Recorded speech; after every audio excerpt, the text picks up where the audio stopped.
Wednesday. Today I'm here with my friend Bill Jacoby, and we're talking about dun dun dun compliance. Compliance is something that all of us need, whether we realize it or not. Rules are changing, and many sellers have found themselves in a position to suddenly need compliance for their products that they didn't need before.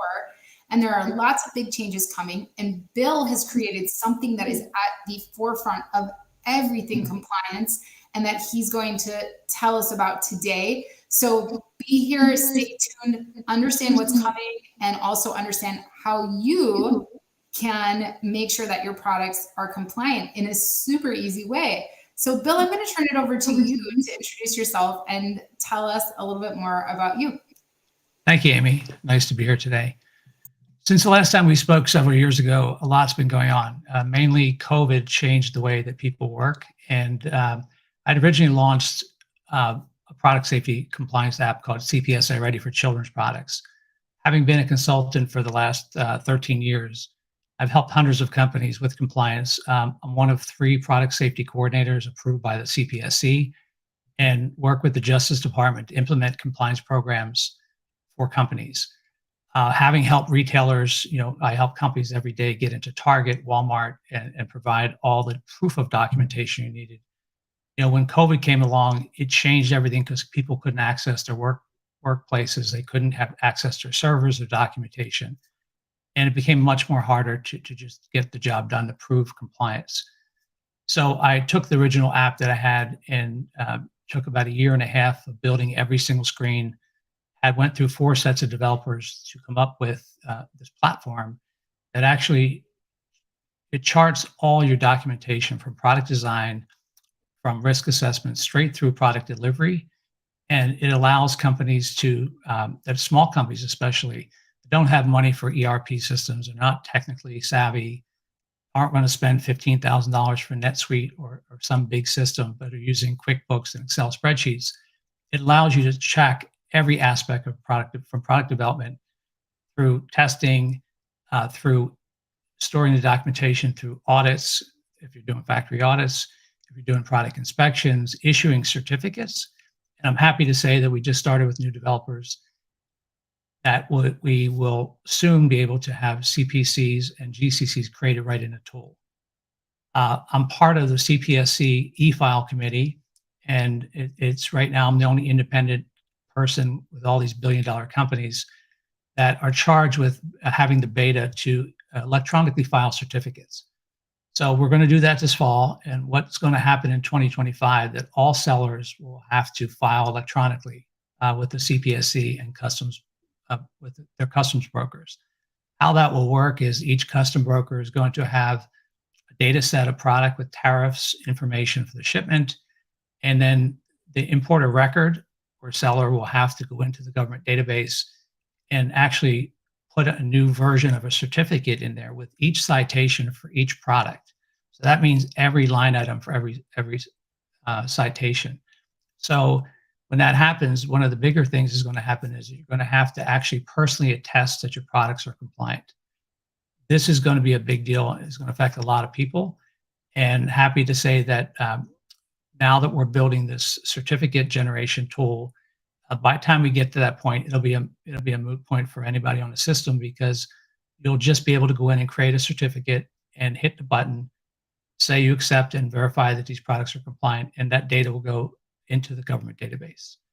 So the reason why they're doing e-filing is the left hand and the right hand of the government don't know what's going on, and they want to use AI in the future so they can have some better insight. There's so many containers coming in that it'll have a very short staff and low budget.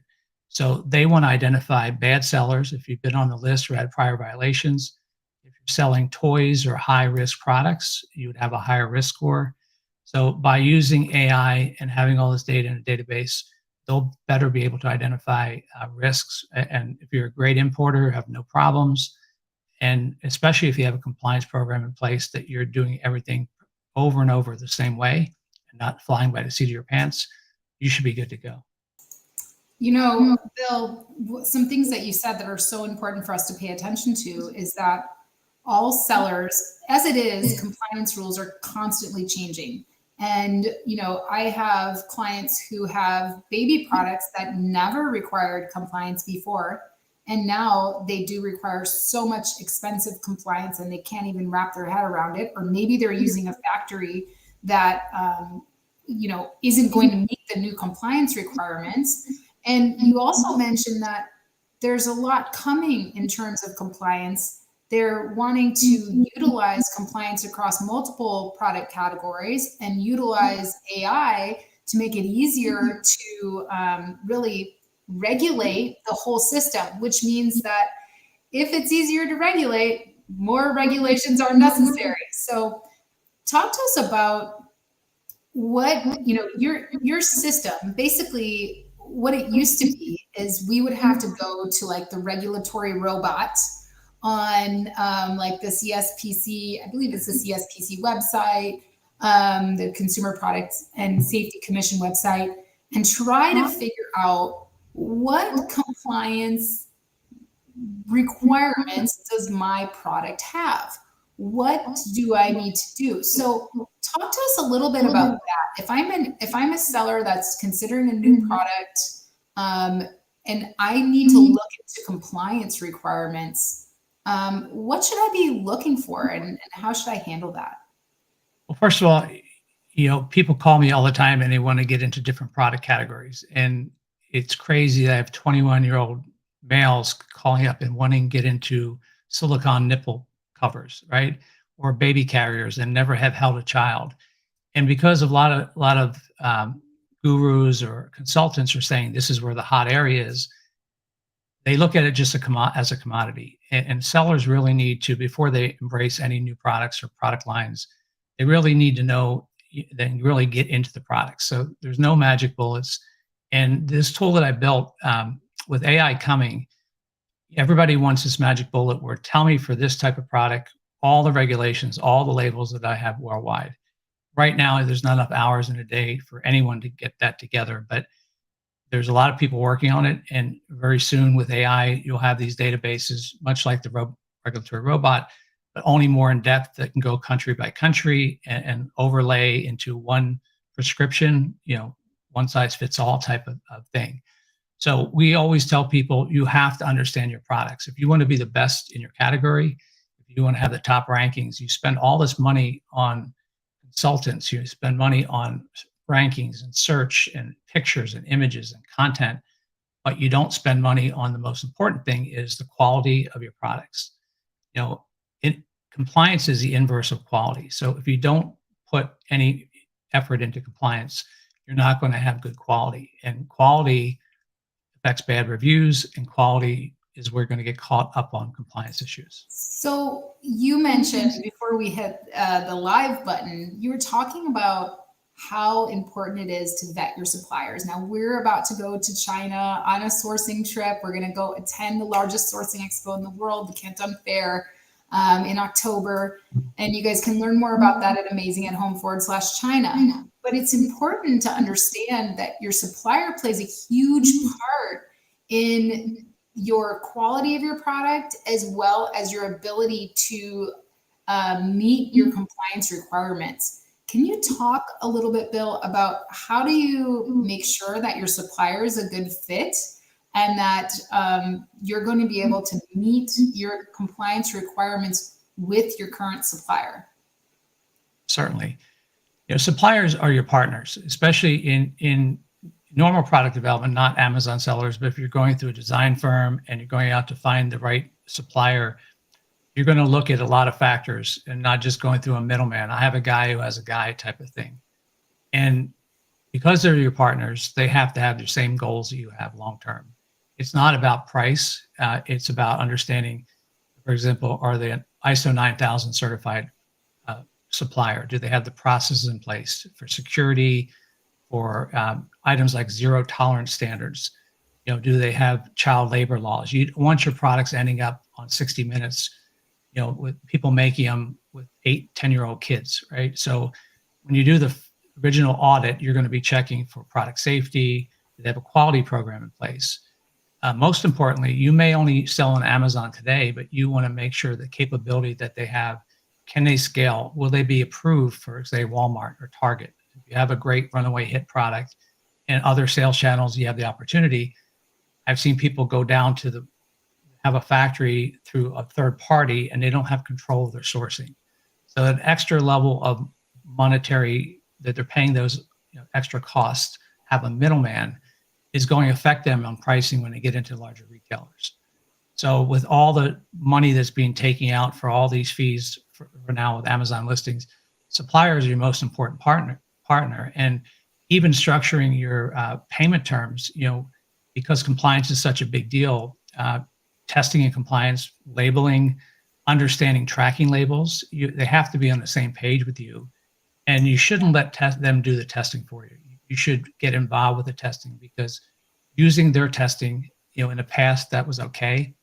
But I work with a partnership with GS1 right now, and you'll see a lot of products on Amazon with barcodes, with a lot of factories share the same UPC code with 10 products that look similar. And there's going to start to be a crackdown on that, because your product is unique to you and it's your reputation and brand. So you want to make sure that that factory has your best interests in mind.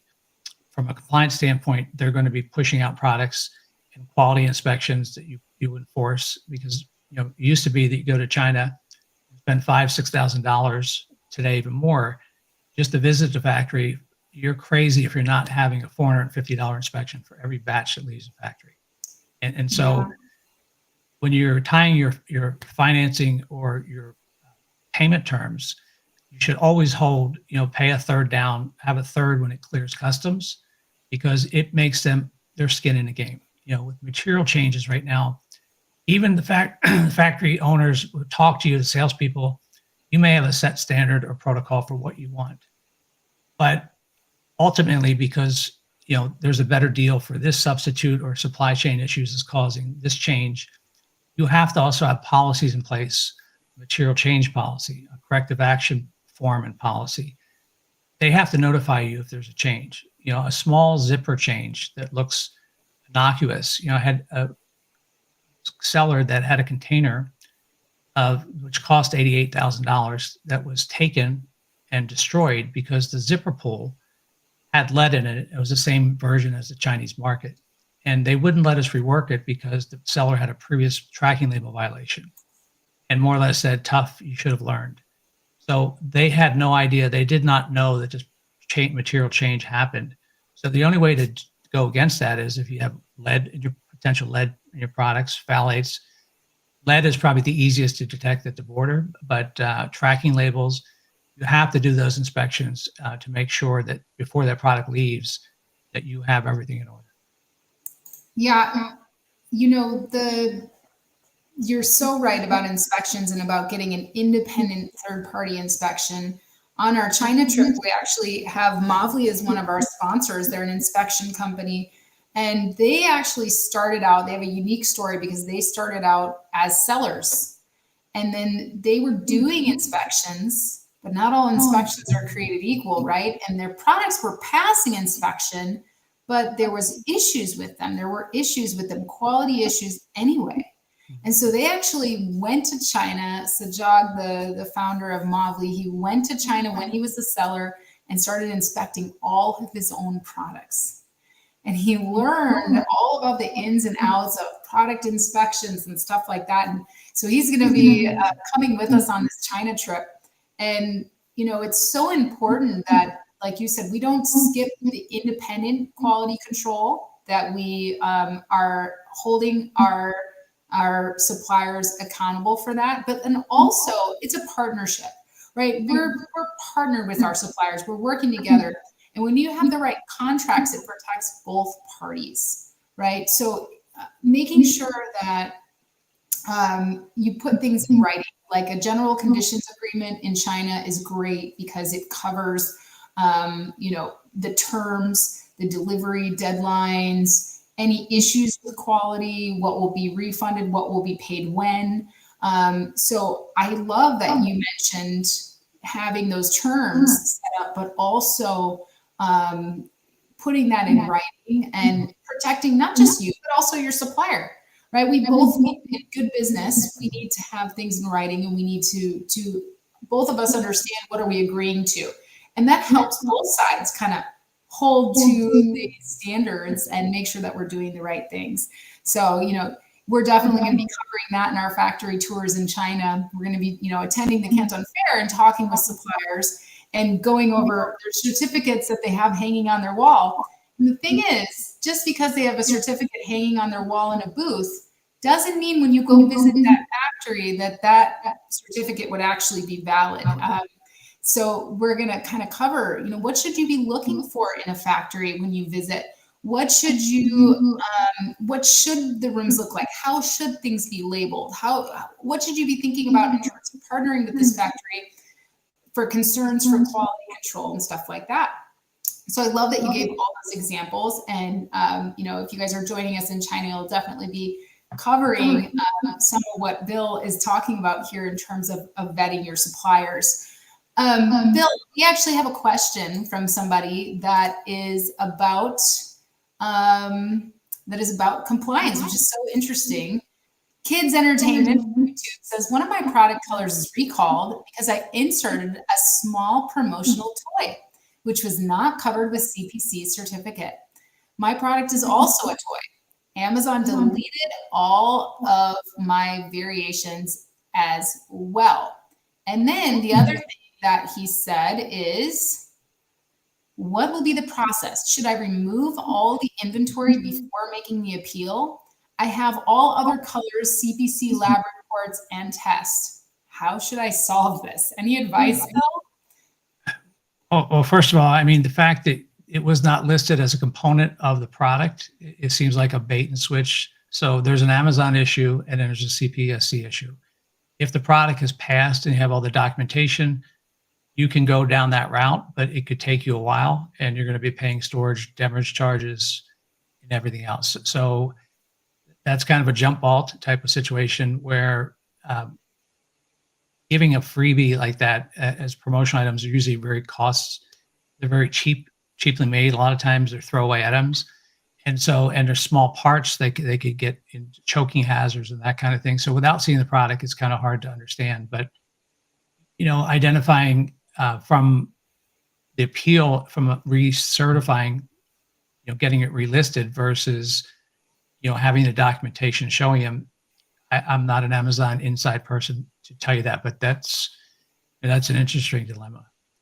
Well, I would think, and I'm not either, you would probably need to talk to somebody who specializes in Amazon from the legal side, such as like Jeff Schick or Yael Kabili.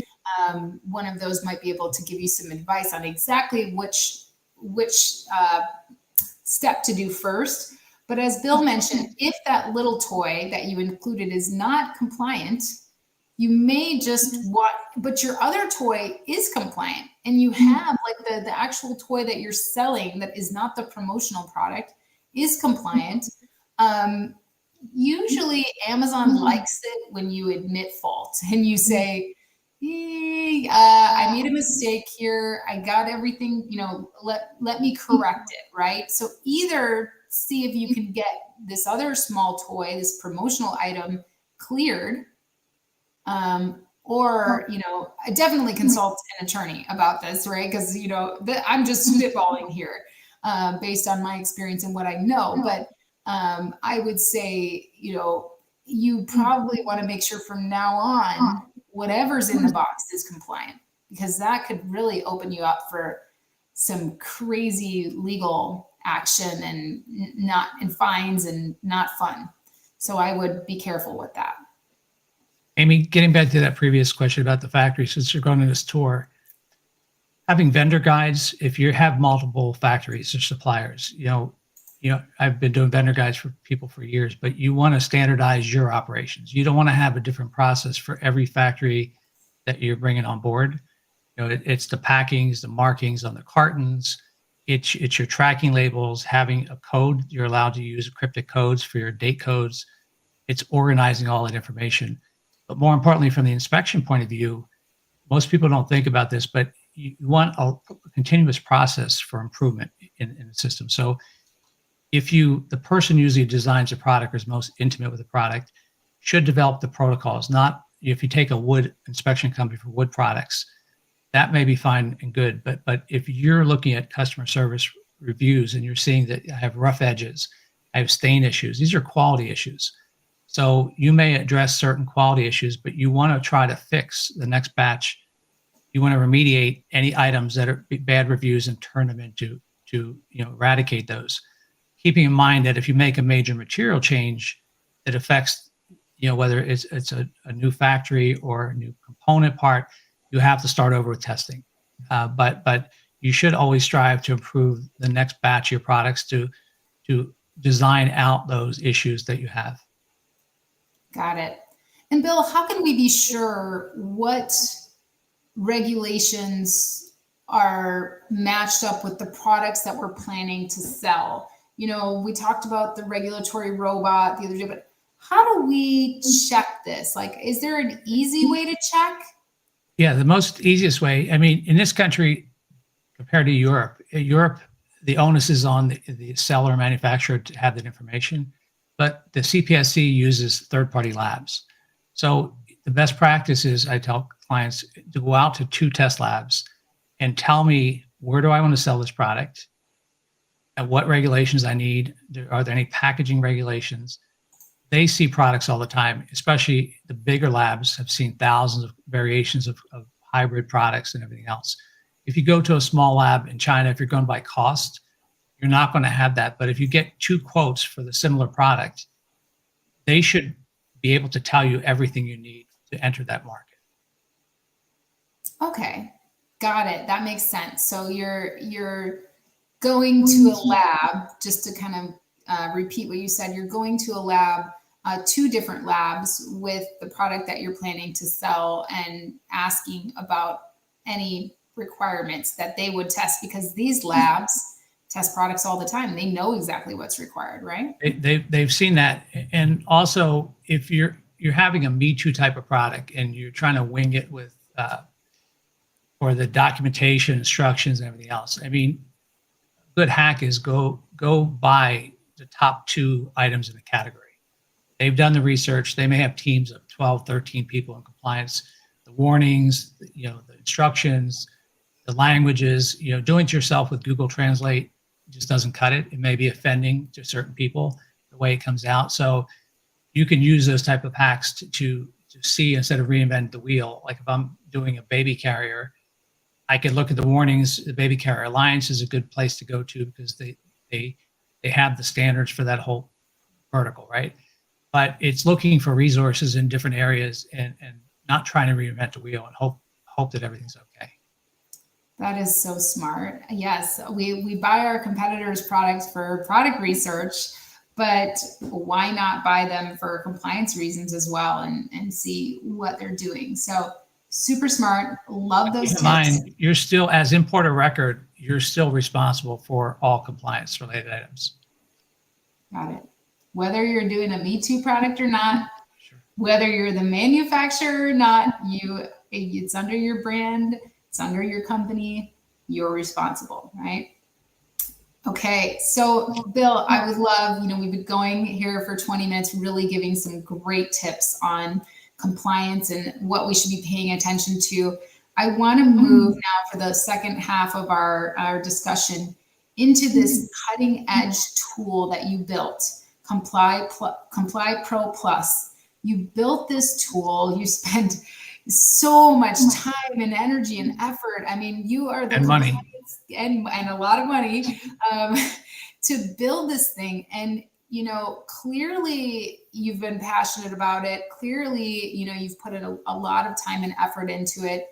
Talk to us about what is this tool and how would sellers use this tool in their business? Well, mainly, compliance is kind of a dirty word and it doesn't really excite people, but brand protection does.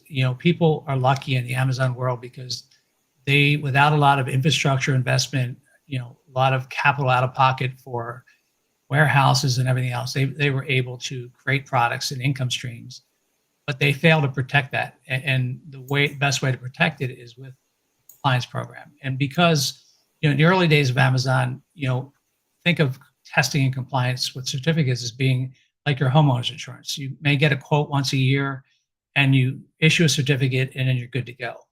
But in reality, with material changes and everything happening, you should be issuing certificates with every batch. And you need to have a process in place that tracks all your documentation throughout the whole process.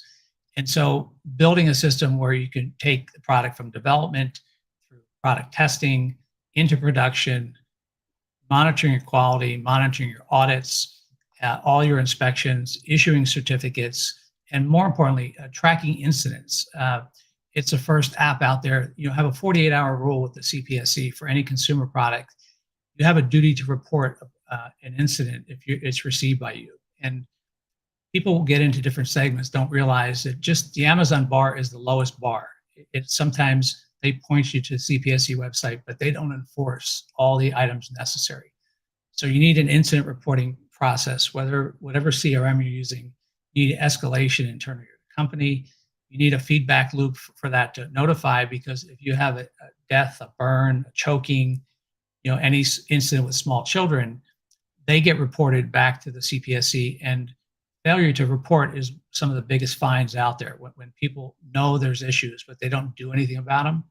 And so we built a system where you can take that from the left hand right now and enter it in, and you can start to see trends on that product.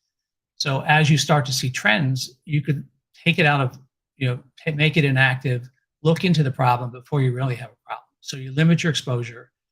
You're taking the time to issue certificates for every shipment, which only takes a few minutes. But you also have the granular data that should you have one bad batch, and everybody knows after Chinese New Year, factories lose 60 to 70% of the workers. So the quality is always bad for that first 4 to 5 weeks after it. So issuing batch by batch and having documentation to prove that you have that data, if you have one bad batch, you don't have to do a mass recall for the whole year. You have the data to prove that I only have to recall 800 or 1,000 items. So that's economical for you. It's going to save on liability insurance. Having a compliance program it's like driver's training for driving. If you show your carrier that you have a robust compliance program, they know that you have policies and standard operating procedures in place. So you've taken the precautions and you have standard over and over and over. You're doing the same thing over each time. So you're going to get better rates because you're less likely to have a recall. So let's take the time right now to walk you through it. I'll just do a quick overview. There's a lot here, and keep in mind that people get intimidated by technology. This is very ergonomic. It's easy to use, and you don't really have to have a big knowledge. It's built on AWS in the cloud. We use banking level encryption, and let me take you through.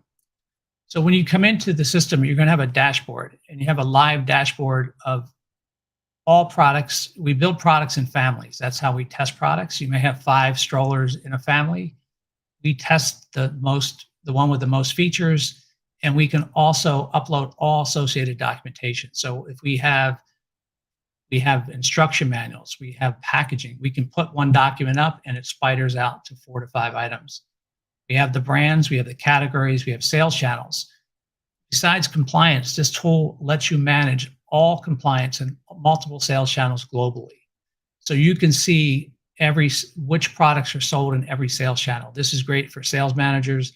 It gets to see which products are where, whether it's your Shopify site, whether it's Amazon, whether it's Walmart.com, you can track everything through one interface.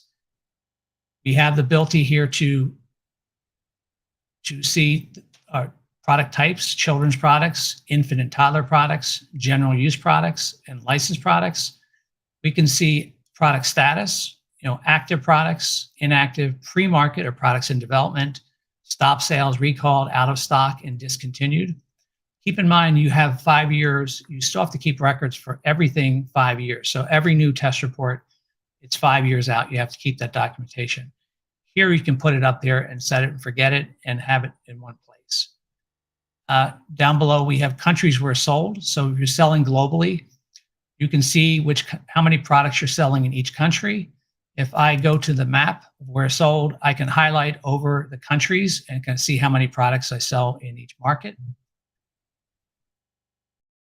We have system stats for how many users we have in our system, how many documents in storage. Over here on the right, we have upcoming tasks. I work with product liability attorneys, and what gets people in trouble is putting everything in email and having, imagine watching a sports game without the color commentary. You just want the facts. You don't want color commentary that could get you in trouble, whether testing fails or you should have did this or should have did that. In liability cases, it can sometimes take 7, 8 years. That stuff comes back to bite you. So you can put tasks either assigned to a product or internal product. So your whole team you can assign to these items. And you can also have completion rate here. You can see product related incidents. So you can see in January, we had 3 incidents, none here. And we have a lot of products here, but these are issues that are safety concerns or incidents while using the product. So these are not quality incidents, but in upcoming versions, we're going to start tracking quality. We have expiring test reports. We have scheduled audits and inspections. We have incoming shipments. We have suppliers. We have how many test labs we have, how many inspection companies we have. So this gives executives, it gives owners, if you're farming out your compliance to somebody, in another country, for example, I run into all the time, you can see what's going on and you can sleep better at nights because you can see everything that's moving in your company. So from the dashboard, if you're selling children's products, this was taken from the precursor, the original app, CPSI Ready. We can see the status of our products, whether we have suppliers, we have the data in the system, we have this expiry test reports here. We haven't done batches for this yet because we don't have to go back and recreate everything from the last couple of years.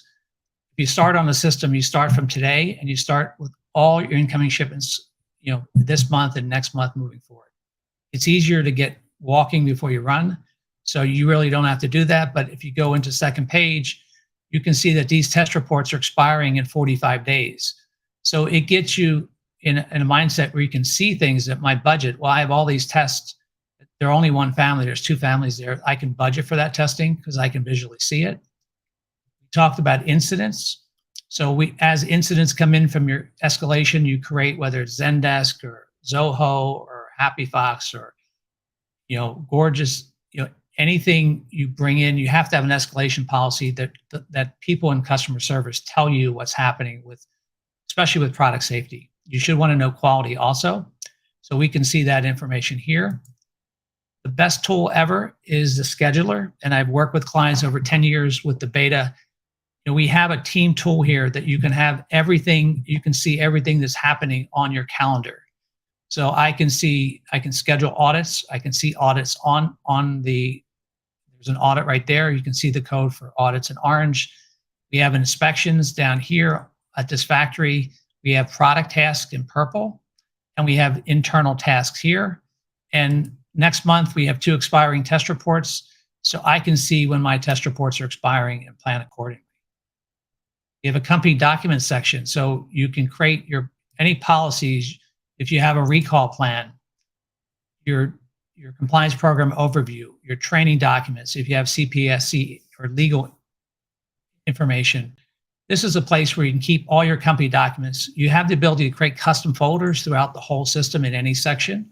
So however you work, it makes it easy for you to adapt this to your system. Wow, Bill, this is really awesome. It's like essentially a company operating system. It lets you run your whole company economically, right from product delivery, from product design through delivery.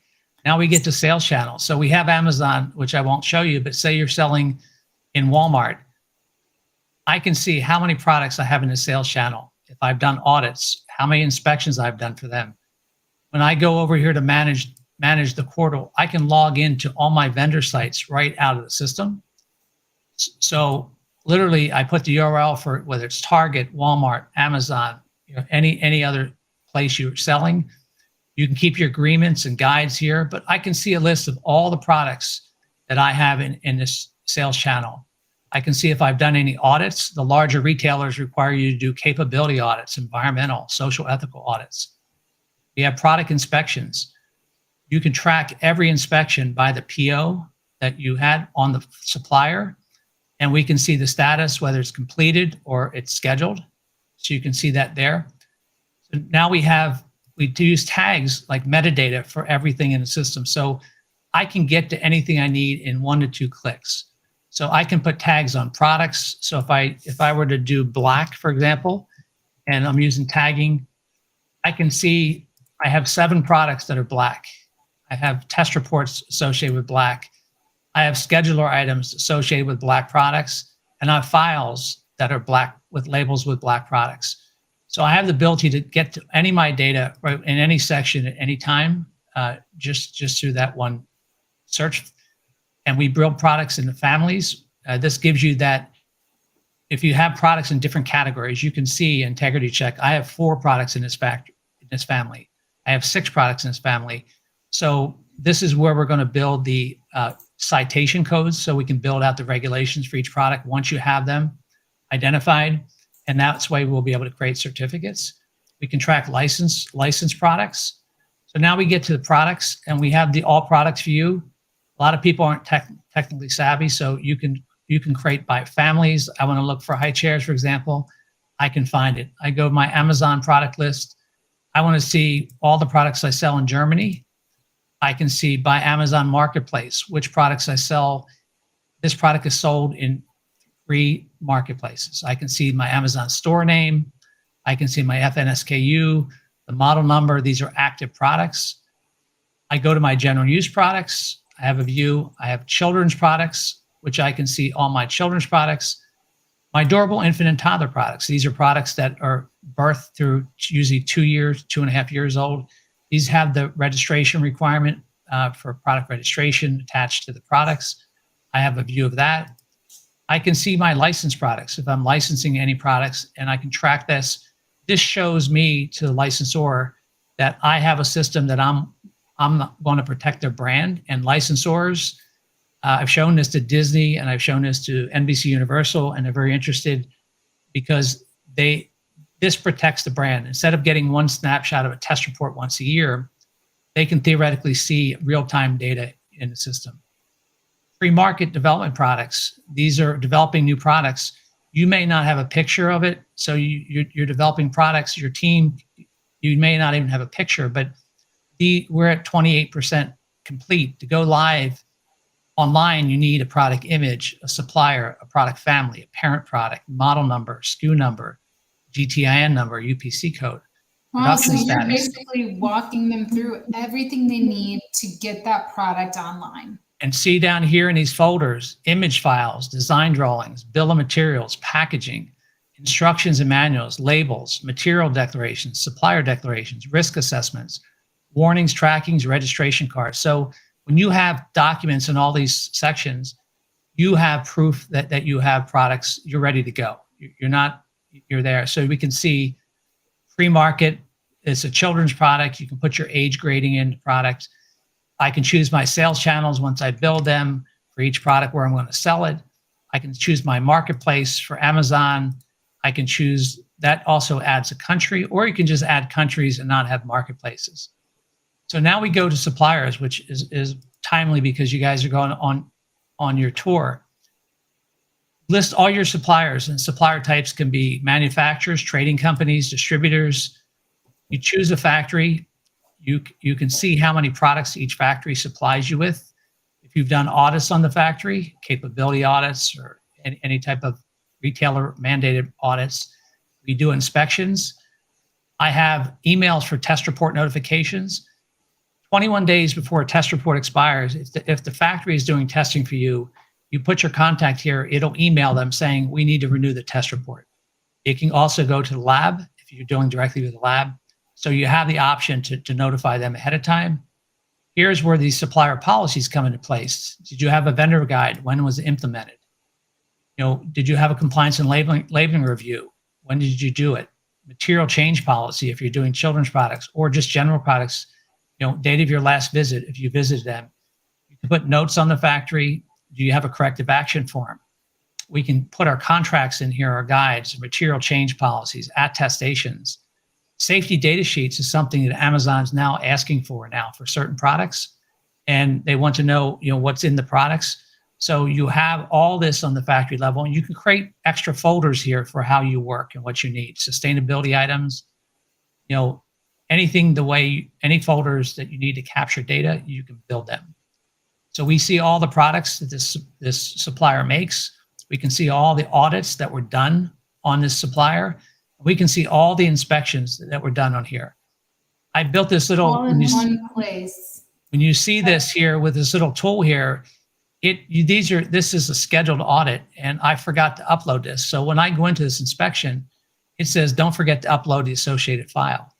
So we're lab and inspection company agnostic. Like sometimes if you can use, you're not locked into any one company using their system. You get everything, your emails from the inspection companies through the audit companies and your test labs. You enter your data in the system, and you can go from there. So after your suppliers, you can see a list of all your audits. So I can see all the audits that are mandated by certain sales channels that request it.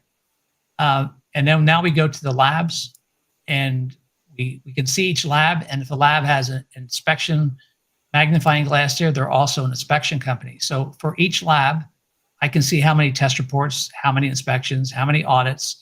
I can find my lab ID going right to the CPSC website. That's an integrity check to make sure your lab is certified to test your product.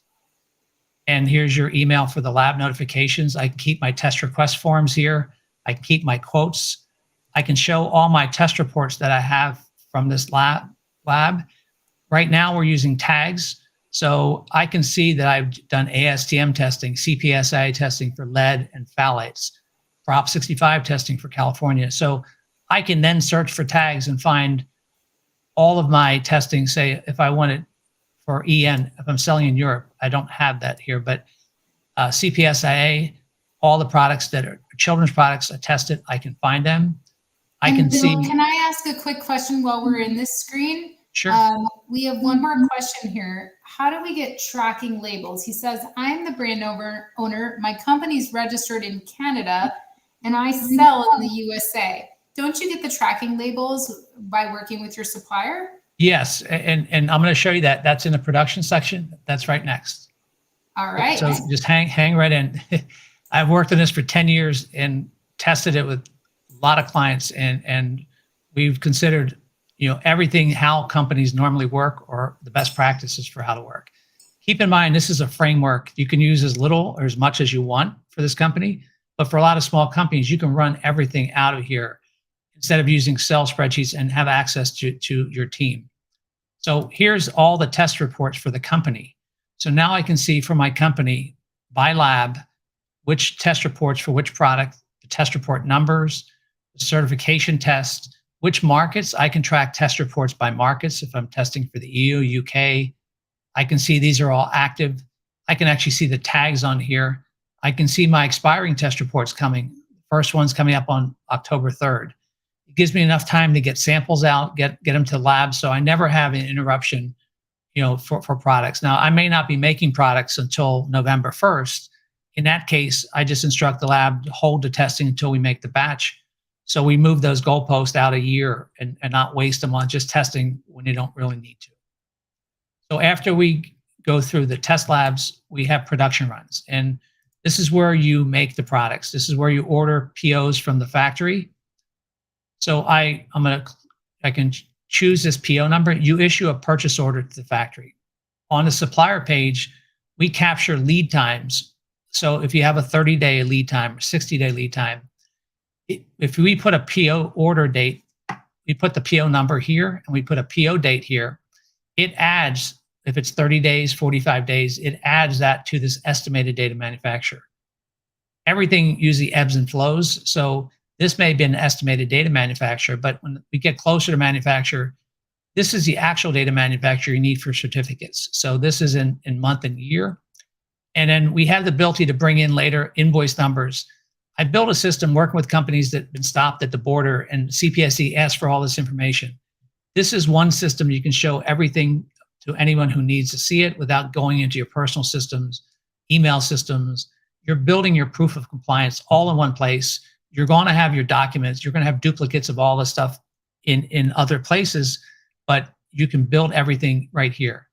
So we issue a purchase order to the factory, and the factory can only make the products that we have them making. Now, you can have one product be made by 3 factories, but you still only issue one purchase order to each factory. So on this purchase order, we have strollers and baby carriers. I can go in and put my quantities in here. And usually, a lot of times, if you're not really savvy and do this a lot and don't have a container estimator, you may order 1,000 piece of an item, but the container packing tools will only allow you to make 900 of them. So they may have you adjust the quantities on your purchase order and go back and adjust it for the invoicing. So we can only make this much total. We have these little, for children's products, we have tracking label requirements to take you right to the CPSC. It tells you everything you need on a tracking label if you're selling children's products. And this is information you need to work with. That's why it's in the supplier section about going over tracking labels. If you're selling children's products, they need to understand how important this is to you, because this is what people get stopped for more than once. And just know that once you're on the list, if you've been stopped, you will be on the list for indiscriminate amount of times. It could be 3 containers, 5 containers, and it's going to cost you demurrage charges, and you have a risk of being caught for some other issue you didn't even know about. So tracking labels here, you can use your date code, tracking label, whatever you want to do. You know the date it's going to be manufactured. You have, by law, most people make the mistake of just putting a Julian calendar date, like September 10th, 2023. If you have a product that you're saying is selling quickly and it's not selling that great, you could use alpha, you can use code for a tracking label. So A, B, D, C, D, E, F, G. For May, you can use G, and you could use 3 for 23, G3, and instead of May 2023. You can then download this image, send it to your factory for this batch, and say, this is the code I want on all these items manufactured at the same time. So this is your tracking code with this purchase order for all the items manufactured at that time. Then the factory says, hey, the container is going to be ready to pick up on this date. They give you a cargo ready date. You call your broker and tell them it's going to be ready on this date. They give you the carrier information. You find out the ETA, you put that here. This is what shows up on your calendar. So you know the container number that's coming in. When you get the bill of lading, you can put it in here. I can tag it for ocean shipments. I can do ship dates if it's arrived. I can see if it's on CBP hold, if it's delayed. You know, if anybody shipping through the Panama Canal, there's a big backlog right now due to the water levels being low. So if you're showing delayed, you can show that in the system, and you don't have to ask people to email. They can go in and see the calendar.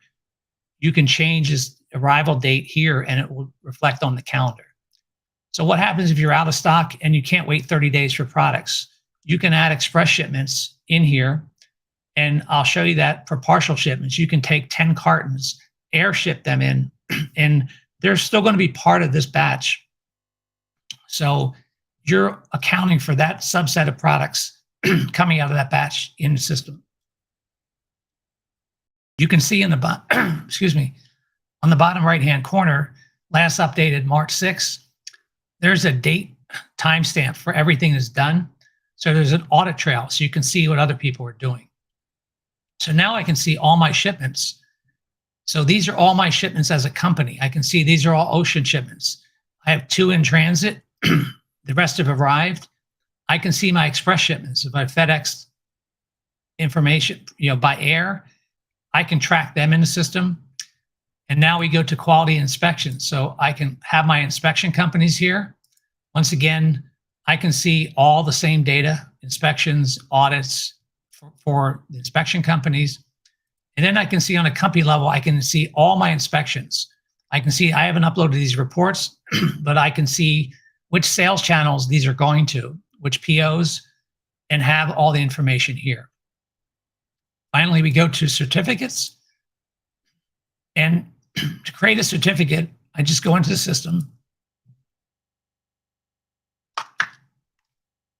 The only variable is the production run and the tracking code, because you have the test reports good for a year. So we go into the PO and we know which products, which families are on the product. So if I have this, there's only 2 of these colors on this container, on this shipment, I can do 2 or I can do all products. And then we used the last test report because it's a current one, and we used the current production run we just put in, and that brings up the tracking code. And then very soon we'll be able to issue dynamic certificates. Currently, you can upload your templates into the system, your declaration your conformity for Europe. If you do cosmetics or anything, we need a certificate of analysis, GCCs for general use products. You can have your certificates here in the system. We have this regulatory reference for selling around the world. You can go right to FDA. I get a lot of questions for how do I do this? This takes you to the websites for information. But this is the company level data on the left-hand side. So let's go into the product level. So I go to the product parent, and this is a starred item. And I go into the parent product, and here's my data. So here's on this stroller, here's my product name, here's my description from the website. I have 2 suppliers making this product. I have my family, my parent product, my Amazon store, my product brand, my ASIN, my GTN number. I can create custom fields in the product section only for each product or for your company. So if I want to put carton sizes here, or I'm selling shoes or shirts where I want to put sizes, I can create those fields. I can put tags on the products. And I can see here, I have 4 images, design drawings. You can hide folders. You may not want to put design drawings here for intellectual property purposes. So if there's no documents in the system, you can hide these folders in the settings. But I can see that if I'm putting a packaging item up here, I can put one package. When I build in families, if I want to upload a document I have 5 products, and I want to bring an item here, and I have a label that just says 30 reasons. I can overwrite that label of any document. I can put a tag on it, and I can associate it to all products in the family because there's 5 strollers, but there's 1 packaging. Or I uncheck that, and I can just put black images up to the black one. Or I can have instructions. Maybe these are on instructions for these 2 items. But we can spider the documentation to put colors. So I can, once my documents are in here, I can download them to share them. I have tags on the system so I can find them. I see my sales channels, my marketplaces, my types of products. Now this is the factory that makes the stroller. I can see the factories that make the stroller, and I can drill down. If I have test plans, I can put them here. If I have all the test reports for this products, these are expired. This is a new test report. Oh my goodness, Bill, you have literally covered every aspect of every single thing that a brand owner would need to track. Exactly. Not only the compliance, like this is it runs your business. Yes. Now I understand why you call it Comply Pro Plus. Everybody should have a compliance program. This is your brand protection tool. Like this is every batch that you have that you've made for this product. Every easy container. way to find things. Yes. I mean, here's my inspections on this product. Here's my certificates for this product. And here is the incidents. So when I talked to you earlier about incidents coming in the system, I can see trends on products that I just released a container of products. If I start to see one on 124 there's an Amazon, one from retailer, one from consumer, I can start to see trends, and I can say, hold on, if the issue is the same, if it's sharp edges or pinching, I need to look at this and stop distributing products. So it gives you the live data view that you have to see everything that's going on, so you can make that call and not make worse problems for yourself by just keeping distributing the products. So I'm going to give everybody a link where they can check out Comply Pro Plus. You guys can go to bit.ly/AAH for Amazing at Home Comply. So bit.ly/AAH Comply and then you can click the link there to get access to Bill's program. So Bill, let's talk real quick about what is something like this cost? You have built this thing out. What will this cost somebody who is getting into the system? Well, we're introductory pricing right now, and it's $99 if you have up to 25 products, $99 a month. And as part of our partnership, anybody that signs up with you gets an extra user. So that's only the Amazon channel. And if you have the next plan up is multi-channel, which is 3 channels. If you sell on Shopify, Walmart, and Amazon, it's $199 a month. If you go up in products, if you get up to 250 products, it goes up to $399 a month. But if you look at brand protection and ability to have your team members all working on the same page remotely, having all your information available to executives and owners, how can you not afford to do this? And yeah, I agree. And how much space does that include? So if I'm uploading all of my documents for 10 there's no products, limits on the space. Space is a commodity these days. There will be price increases when we get to creating certificates, because not everybody needs to do that. So if you need a CPSA ready to create certificates, you'll be able to do that. We will have an incident reporting module coming next year, which will get very interesting. I've patented this software, and I'm very excited about. We're going to have product registrations for products that need it. We'll be able to embed code and bring the registrations right into the system. So there's a lot planned for the product, and excited to get it out. Most Amazon sellers have been getting away with not having to really pay attention to this, but with people reporting other people, which is sad. But Amazon has a culture where people have to climb over everybody to get to the top, because it's all about rankings and sales. So the best way to protect your income stream and brand is to put a system in place. Everybody should have a compliance program, and the plus is the platform in the cloud that enables you to see all this data, because everybody has had this information in 10 different places. I built the first app that allows you to see everything in one place. And for point of reference, there's 1,000 inventory Amazon programs out in the market. And this is the first global sales compliance program. It's incredible, Bill. Thank you so much for sharing it with us and allowing us to be one of the first to, help you get the word out about this. And, it's a little misleading because you call it Comply Pro, but it's really a really incredible business program. And when you talked about brands and brand protection, it essentially is all built on compliance. And I know when we think about compliance, we think about, I need this CPC, but it's not. Compliance isn't just about the CPC. Compliance is about quality and protection and the whole gamut of the success of your brand. And you've really taught us that today. So people have moving parts. It's harder to get good people working for you long. People need standard operating procedures and policies in place. And you can implement policies, procedures, because now you have continuity. If someone leaves, you have a system that they don't take their knowledge with them. You just train the new person on it. So we do demos for people. If people are interested, you can schedule a demo on the website, but very excited. We've started the partnerships and have many people in line. We're being selective with the partners we work with, and we want to get up front proactively. You're dealing with people up front in the design phase and going through supplier vetting. That's the best time to implement a program. End of the year is a great time right now to get ready, get used to it before you start the new year.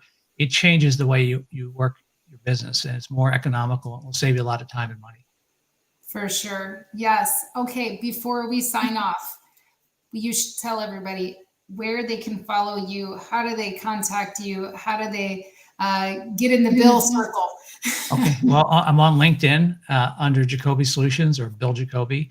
We have Comply Pro Plus page there. I'd like you to follow if you check us out online.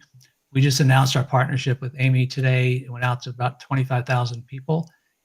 So we're very excited to work going forward, and I'm sure we'll be talking soon again. And I'm very excited to be able to help people along this path, because there are so many sellers that want to really get into a specific product, not just because it's a moneymaker, but because they actually do want to solve a problem, or they actually do want to develop a product. And when they run into these roadblocks in compliance, it stops everything. It stops them in their tracks. And so having a system like this is critical to helping them get through, and then also being in with the e-filing process that's coming and all of that. So Thank you so much for allowing us to be part of it. We're so excited and can't wait to see how many brands are impacted in such a positive way by Jacoby Solutions and Comply Pro Plus. Bill, thank you so much for all of your valuable advice today. We really appreciate you being on the show. Thank you so much. All right. Thanks, everybody, for listening. We'll see you guys next time on Wednesday Wisdom. Bye.